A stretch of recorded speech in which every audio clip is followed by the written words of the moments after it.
Hashmi, you watching my YouTube channel. नाज़रीन, बात करेंगे आज की टॉप स्टोरीज और लेटेस्ट डेवलपमेंट्स पे। इस वक्त बहुत ही इंटरेस्टिंग सिचुएशन हो चुकी है। जो लोग बड़े बड़े दावे करते थे कि हम 100 अरब डॉलर की इन्वेस्टमेंट लेकर आएंगे, हम पाकिस्तान की इकोनॉमी को ठीक करना जानते हैं, ये इमरान खान को क्या पता कि मईशत क्या होती है, ये 6% का ग्रोथ रेट तो कुछ भी नहीं, हमें देखें हम कैसे आपको पाकिस्तान को तरक्की करवा के दिखाते हैं। और आज हाल ये हो चुका है कि कोई भी मुल्क इस हुकूमत को ना तो कोई लोन रोल ओवर देने के लिए तैयार है, यानी कर्जों का कोई रोल ओवर देने के लिए कोई भी मुल्क अब राजी नहीं, ना कोई डिपॉजिट देने के लिए तैयार है। और सऊदिया हो, चीन हो, यूएई हो या कोई भी दुनिया का मुल्क इस वक्त कोई इन पे 1 रुपए का एतमाद नहीं कर रहा। ऊपर से सोने पे सुहागा डोनाल्ड ट्रंप के अमरीकी सदर मुंतखब होने पर ये सियासी तौर पर यतीम हो गए हैं, क्योंकि अभी तक पिछले 2.5 साल से जो भी जुल्म चल रहा था, 2.5 पौने 3 साल से, वो सब जो बाइडन की इंतजामिया का इनके सर पर हाथ था, जिसकी वजह से ये अमरीकी इस्टेब्लिशमेंट के सर पे इतने शेर होकर ये जुल्म कर रहे थे। अब ये डरे हुए हैं कि इससे पहले के 2 महीने बाद जब डोनाल्ड ट्रंप बाकायदा तौर पर अपने मसनद पर फाइज हो जाएंगे और कहाँ वो अमरीकी फौजियों को बख्शने के लिए तैयार नहीं है जिन्होंने अफगानिस्तान में जाकर उस मिस एडवेंचर का हिस्सा बने, जो डेमोक्रेट्स की इंतज़ामिया के गलत अहकामात फॉलो करते रहे। अब वो अमरीकी इस्टेब्लिशमेंट के भी पीछे हाथ धोकर पड़ गया है डोनाल्ड ट्रंप, तो हमें कहाँ से बख्शेगा। हम जिसके कहने पर गलत काम करते रहे, अब वो हमारा भी साथ नहीं देगा। और ऐन मुमकिन है कि अगर वहां पे हमारे मालिकों की चित्रौल हो तो इधर हमारी भी हो जाए। लिहाजा इस वक्त अब इनमें बड़ा डर खौफ पाया जा रहा है। यही वजह है कि पंजाब की आवाम को स्मॉग की तबाहकारियों के हवाले करके मरियम नवाज और नवाज शरीफ इस वक्त जनेवा स्विट्जरलैंड में अपने ज़बरदस्ती फॉर्म 47 के सहारे जाली इक़्तिदार को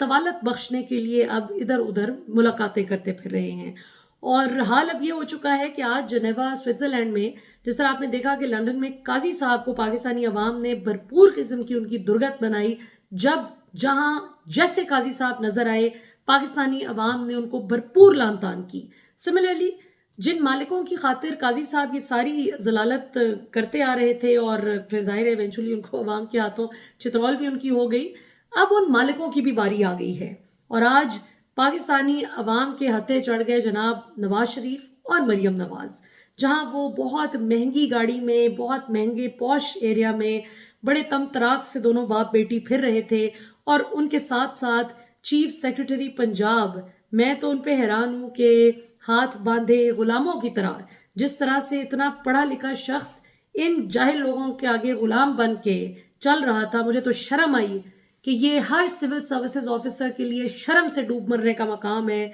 कि इतना पढ़ लिख के भी अगर आपका साथी इस तरह का काम कर रहा है कि इन जाहिलों के आगे गुलाम बन के चल रहा है, तो क्या फ़ायदा इतनी तालीम का। बहरहाल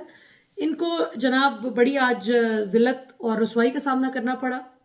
जब इन बाप बेटी को देखते ही एक पाकिस्तानी शहरी ने वहाँ पे वीडियो बनानी शुरू कर दी और कहा कि आइए जी मैं अपनी आवाम को दिखाऊं कि ये चोर हैं, ये चोर वजीर आला मरियम नवाज फॉर्म 47 की वजीर आला, और ये यहाँ पे आवाम के टैक्स के पैसों से देखें ऐश कर रही है, और ये देखें यहाँ पे ये घूम फिर रही है, और ना तो इसको अवाम ने वोट दिया है, ना ये हमारी वजीर आला है, वगैरह वगैरह। उन्होंने खूब अपने दिल की भड़ास निकाली। अब सवाल ये पैदा होता है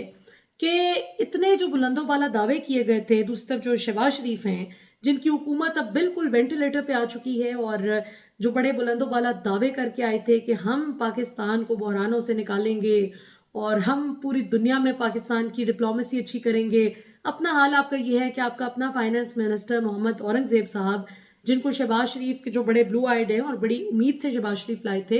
कि ये कोई इसहाक डार की तरह कोई ऐसा फॉर्मूला करेंगे जिससे मेरी मरी हुई साख किसी तरह से जिंदा हो जाए दोबारा से। अब उस चक्कर में मोहम्मद औरंगजेब बेचारे पे जो जहान का प्रेशर डाल दिया कि भाई कुछ भी करो, टैक्स रेवेन्यू भी अच्छा होना चाहिए और आवाम से हमें गालियां भी ना पड़े। आज मोहम्मद औरंगजेब ने भी हाथ खड़े कर दिए हैं, और मैं हैरान हूं कि कभी पाकिस्तान की हिस्ट्री में किसी वजीर खजाना ने ये बात नहीं की जो आज औरंगजेब साहब ने कर दी। वो कहते हैं जी कि इस वक्त जो सूरत हाल है, ये ऐलान तो खैर गाहे बगाहे जब जब इनकी हुकूमतें आती हैं तो सुनने को मिलता है, जिन्होंने ऐलान किया کہ کوئی بھی ملک ہمیں نہ قرض کا رول اوور دینے کے لیے تیار ہے، نہ ہی کوئی ڈپازٹ دینے کے لیے تیار ہے، کوئی ملک ہماری مدد کرنے کے لیے تیار نہیں ہے، چاہے پھر وہ چین ہو، سعودیہ، یو اے ای، جتنے بھی ملکوں سے ان کو امید تھی۔ لیکن اگلی بات جو انہوں نے کی وہ بہت حیران کن ہے، اور وہ بات یہ ہے، انہوں نے ایک طرح سے پاکستانی عوام کو شرم بھی دلائی۔ انہوں نے کہا جی کہ آپ کہیں نا حکومت کو کہ اب ہم مزید ٹیکس نہیں دے سکتے، اب ہماری بس ہو گئی ہے، ہم مزید ٹیکس نہیں دے سکتے، عوام پہ بہت ٹیکس لگ چکا ہے، آپ کہیں نا حکومت کو کہ ہم نہیں دے سکتے مزید ٹیکس۔ مطلب یہ کہ ان کو مجبور کیا جا رہا ہے کہ آپ عوام پہ ٹیکس ٹھوکی جائیں، کوئی بات نہیں، یہ اتنے بغیرت ہیں کہ یہ ٹیکس دیتے جائیں گے، یہ کبھی بھی اپنے حق کے لیے نہیں نکلیں گے، یہ کبھی اپنے حق کے لیے آواز نہیں اٹھائیں گے، آپ جتنے مرضی ٹیکسز کا انبار ان پہ لگا دیں۔ سو وہ بھی اب یہ کہنے پہ مجبور ہو گئے ہیں، اپنی مجبوری ایک طرح سے انہوں نے بتائی ہے کہ مجھے مجبور کیا جا رہا ہے ٹیکس لگانے کے لیے، آپ ہی کہہ دیں کہ ہم نہیں دے سکتے مزید ٹیکس۔ تو اس سے آپ سوچیں کہ ایک تو ہماری قوم کی بے حسی بھی، کہ جس میں ہم گھر بیٹھ کے تو بہت کڑتے ہیں، لیکن جس وقت موقع آتا ہے اس وقت لوگ سمجھتے ہیں کہ یہ تو عمران خان صرف اپنی سیاسی اس چیز کے لیے نکلے ہیں، اور کچھ پی ٹی آئی کے لوگوں کو مسئلہ ہے، کیوں آئے دن یہ احتجاج کرتے رہتے ہیں، احتجاج سے کیا ہو جائے گا۔ یہ ہوتی ہے بات کہ آج آپ کا فائنانس منسٹر بھی تڑپ اٹھا ہے کہ خدا کا واسطہ ہے کو بول لو، بے شرمو اپنے حق میں بول لو۔ آج سوابی میں پی ٹی آئی نے ایک بڑا زبردست پاور شو کیا، جس میں علی امین گنڈا پور صاحب نے عمران خان صاحب کے حوالے سے ایک بڑی اہم اناؤنسمنٹ کی ہے کہ خان صاحب اسی مہینے میں، نومبر کے مہینے میں ہی فائنل کال دینے جا رہے ہیں، جس میں پوری قوم سڑکوں پر نکلے گی، اور ان کا کہنا تھا کہ اب ہم کفن باندھ کر نکلیں گے اپنے سروں پر، اور جو جو بھی ہمارے ساتھ نکلے گا وہ اپنے گھر والوں کو بتا دے کہ اب ہم واپس نہ آئیں تو ہمارا جنازہ پڑھ لینا۔ اب یہاں پہ یہ بات بڑی دلچسپ ہے، نوٹ کرنے لائق ہے کہ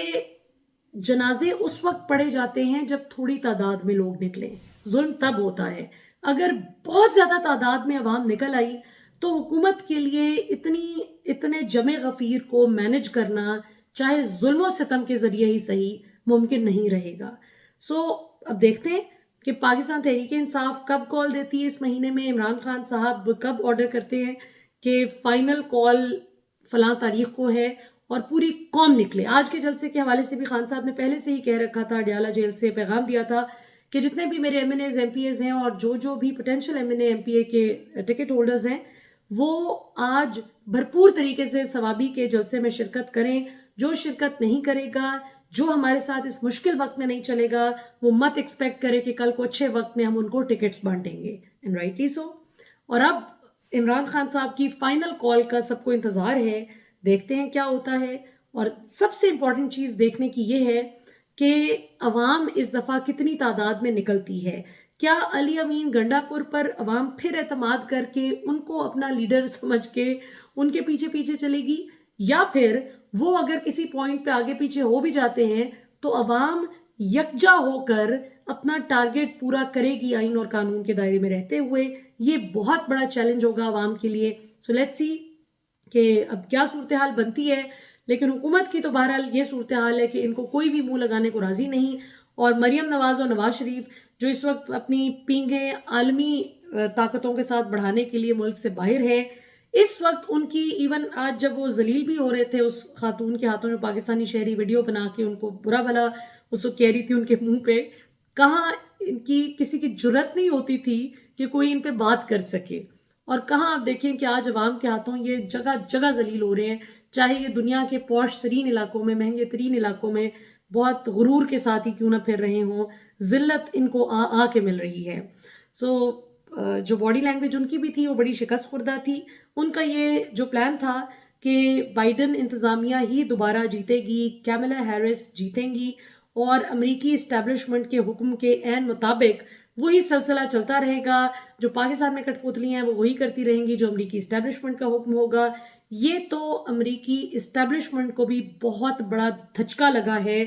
جو پاکستانی کٹ پتلیوں کو بھی لگا ہے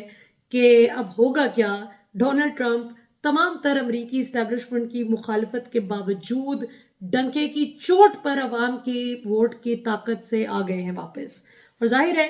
عمران خان سے اچھے مراسم ہونا تو ایک بات ہے، عمران خان کے ساتھ ڈونلڈ ٹرمپ کے نظریے کی بہت سی چیزوں میں مماثلت ہونا، یہ ان کے لیے بہت خوفناک بات ہے۔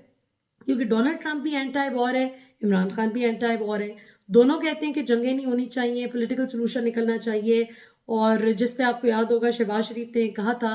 कि ट्रंप ने कहा तो सही कि मैं कश्मीर के इशू पे मीडिएटर बनता हूँ, मीडिएशन कराता हूँ, सालिसी का किरदार अदा करने के लिए तैयार हूँ पाकिस्तान और इंडिया के दरमियान, लेकिन वो मुखलिस नहीं है इस सिलसिले में। सो अब उनकी जितनी भी मुगलजात इन्होंने ट्रंप के खिलाफ बकती रही है हमारी मौजूदा हुक्मरानों की लौट, अब वो सब कुछ ट्रंप के पास पहुंच चुका है। और ट्रंप की टीम एक एक चीज इनकी उर्दू में जो शगुफे इन्होंने छोड़े थे ट्रंप के खिलाफ, वो इंग्लिश में ट्रांसलेट करके ट्रंप को बता रहे हैं कि ये वो लोग हैं जो आपका तमस्खर उड़ाते रहे, और आपकी जो स्ट्रगल थी, जो आपका तकलीफ दे फेज था, उसमें पाकिस्तानी अवाम तो आपके साथ खड़ी थी, जो पाकिस्तानी अमेरिकन का भी बड़ा ज़बरदस्त हमारा रिच डायस्पोरा है माशाल्लाह उधर। लेकिन जो पाकिस्तान में इस वक्त हुकूमत है वो बाइडन इंतज़ामिया की कठपुतली हुकूमत है, और उनके इशारों पर नाचती थी और आपके खिलाफ बोलती थी। तो देखते हैं कि ट्रंप का आगे चल के क्या सिलसिला होता है। अभी तो हाल ये हो चुका है कि शहबाज शरीफ ने ट्रंप को मुबारकबाद देने के लिए जो ट्वीट भी की थी उस पर भी कम्युनिटी नोट लग गया है एक्स पे, जिसको पहले ट्विटर कहा जाता था। और उस पे लोगों ने बताया है कि शहबाज शरीफ तो आपका मजाक उड़ाते थे, ये अब सिर्फ इसलिए आपको मुबारक दे रहे हैं कि आप जीत गए हैं और अब इनके पास और कोई चारा नहीं, ये पॉलिटिकली आपके खिलाफ हैं। सो देखते हैं कि अब आगे क्या इक्वेशन बनती है। और वो लोग जो कल तक ट्रंप का मजाक उड़ाते थे, अब वो खुद थर थर कांप रहे हैं कि इमरान खान अगर निकल आया, और इमरान खान का अभी तक जिस तरह से तमाम तर टॉर्चर के बावजूद हम उन्हें नहीं तोड़ सके, तो सियासी तौर पे हमारा बनेगा क्या, ये बात इनको चैन नहीं लेने दे रही। और अब ये सारा जो कूड़ा क्रिकेट, सियासी कूड़ा क्रिकेट जमा था, जो 2.5 साल से नमरूद और फिरौन बना फिर रहा था, अब इंशाल्लाह इनकी सियासी इक़्तिदार के ख़ात्मे का वक्त करीब है। वो कौन सा लम्हा होगा जब इंशाल्लाह अवाम की हुक्मरानी होगी इस मुल्क में, वो एग्जैक्ट लम्हा क्या है वो मेरे अल्लाह को पता है, अल्लाह के सिवा किसी को नहीं पता। लेकिन इंसान सिर्फ मौजूदा इंडिकेटर्स की बुनियाद पे चीज़ों को असेस कर सकता है, एनालाइज कर सकता है। तो वो तो बड़ी वाज़ेह हैं चीज़ें कि जहाँ एक कच्चे का डाकू, शाहिद नामी जो कच्चे का डाकू था, जिसको इतने सालों से डाके मारने पे, जुराइम करने पे, आज तक इससे पहले, आज से पहले तक हमारी पुलिस, हमारी फोर्सेस, कोई भी इसको नहीं पकड़ सका। वो बबांगे दोहल यूट्यूब चैनल बना के वीडियोस बनाता रहा और इनको ललकारता रहा। जहां उसने रूल ऑफ लॉ की बात की, जहां उसने कहा कि हम भी ये सब कुछ करने के लिए इसलिए मजबूर हुए हैं कि यहाँ पे कोई कानून की हुक्मरानी नहीं है और हमें हमारे हुकूक नहीं मिलते, जहां उसने जुल्म के खिलाफ, इस गंदे निज़ाम के खिलाफ आवाज़ बुलंद की, तो आपने देखा कि दिनों में उसका खात्मा हो गया। और आधी रात को खबर आती है जी कि उसको कत्ल कर दिया गया है। तो ये बहुत गौर तलब नुक्ता है ख़वातीन और हज़रात, कि जहाँ किसी का डाके मारना और आम आवाम की ज़िंदगी अजाब करना कोई जुर्म ना माना जाए और उसको पकड़ा ना जाए मुजरिम को, लेकिन जहां वो इस जालिम निज़ाम के खिलाफ आवाज़ उठाए तो उस वक्त फौरी तौर पर उसको कत्ल कर दिया जाए। तो सोचने की बात है कि फिर ये कच्चे का डाकू किसका एजेंट था। और उससे भी ज़्यादा अहम बात ये कि इस मौके पे कि जब एक डाकू का कत्ल किया जाता है तो उस पे हमारी आवाम, बजाय इसके कि ये कहे कि अच्छा चलो ठीक है, अब जाहिर है गंदे काम करता था मारा गया है, अवाम इनकी निस्बत उससे हमदर्दी कर रही है क्योंकि वो इनके गंदे निज़ाम के खिलाफ आवाज़ उठा रहा था। So this speaks volumes about where the things are headed. अभी तक के लिए इतना ही, इंशाल्लाह आपसे अगले प्रोग्राम में फिर मुलाकात होगी। पाकिस्तान हमेशा जिंदाबाद।